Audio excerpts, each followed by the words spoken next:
యానాంలో polling ప్రశాంతంగా కొనసాగుతోంది. తన కుటుంబ సభ్యులతో కలిసి ఓటు హక్కును వినియోగించుకున్నారు సిట్టింగ్ ఎమ్మెల్యే గొల్లపల్లి అశోక్.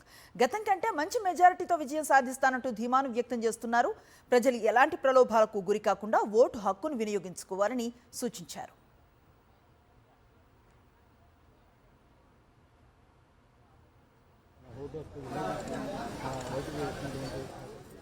మరింత సమాచారం మా ప్రతినిధి రాజు యానం నుంచి అందిస్తారు.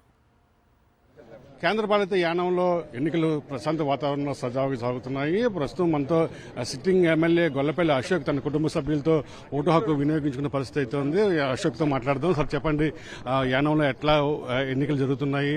ఎక్కడైనా వివాదాలు జరిగే అవసరం ఉందంటారు? ప్రయత్నిస్తున్నారు సార్. ప్రయత్నించినప్పటికీ కూడా ఇప్పుడు కూడా సరళి ఎలా ఉంటుందంటే చాలా స్లోగా ఉంటుంది సార్. పోలింగ్ 9 o'clockకే 6300 పైన పోలింగ్ జరిగి ఉన్న వ్యవస్థ మీద తిరుగుబాటు చేస్తున్న విధానం కనబడుతుంది.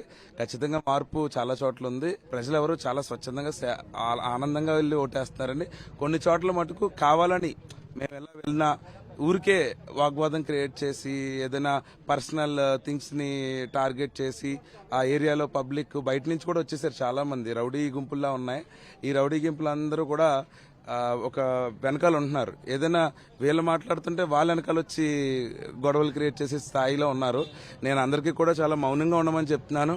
కేవలం 6 గంటల వరకు ఎవరు ఏ కార్యకర్త కానీ అభిమాని కానీ ఓటర్ కానీ ఎవ్వరు కూడా 6 గంటల వరకు ఎన్ని ప్రలోభాలు పెట్టినా ఏం పెట్టినా ఓటు మాత్రం వినియోగించుకోండి. మీకు మంచి జరిగే వ్యక్తిని నమ్మండి. పూర్తిగా మీ అందున ఉంటాం కాబట్టి ఎవరు ఎన్ని ప్రలోభాలు పెట్టినా ఈవీఎంలు మార్చేస్తామని పెడుతున్నారంట, మళ్ళీ ఓటు కనబడిపోద్దని పెడుతున్నారంట. అవన్నీ చేస్తే నేను ఇక్కడ విన్నాను. ఆ రోజు ఎన్డీఏ కూడా అక్కడే ఉంది. ముందు 2021లో ఇప్పుడు కూడా అటువైపే ఉంది. నేను ఇటువైపు ఉన్నాను.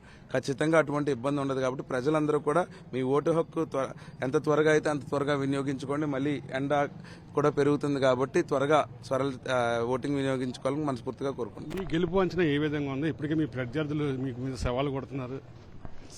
ముందుసారి కూడా కొట్టారు సార్ 2021లో. అదేమీ అయిపోలేదు కదా సార్. ఇప్పుడు కూడా అంతే. అంచనాలు మెజారిటీలు చెప్పే టైం కాదు కదా సార్. ఖచ్చితంగా చాలా మంచి మెజారిటీ. మీకు ఇంకా కొంచెం ఇండైరెక్ట్ గా చెప్పాలంటే మొన్నటి పైన 5 to 7 times ఎక్కువ వస్తుంది సార్. ఇది మనం చూస్తున్నాం. మల్లాడి అయితే తను ఖచ్చితంగా ఎమ్మెల్యే గెలుస్తారని చెప్పి ధీమా అయితే వ్యక్తం చేసిన పరిస్థితి. ప్రత్యర్థులు ఎన్ని సవాల్ చేసినా పట్టించుకోవాల్సిన అవసరం లేదు. అయితే ప్రత్యర్థులు ఎన్నికల మీద సజావుగా జరగకుండా కొన్ని కుట్రలు చేస్తున్నారు. అధికారులు దాన్ని గుర్తించి సద్దుమణిగేలా చేయాలని చెప్పి అశోక్ కోరుతున్న పరిస్థితి అయితే కనిపిస్తుంది. విజయన్ శ్రీనివాస్తో కలిసి కరస్పాండెంట్ రాజు, సాక్షి టీవీ యానం నుండి.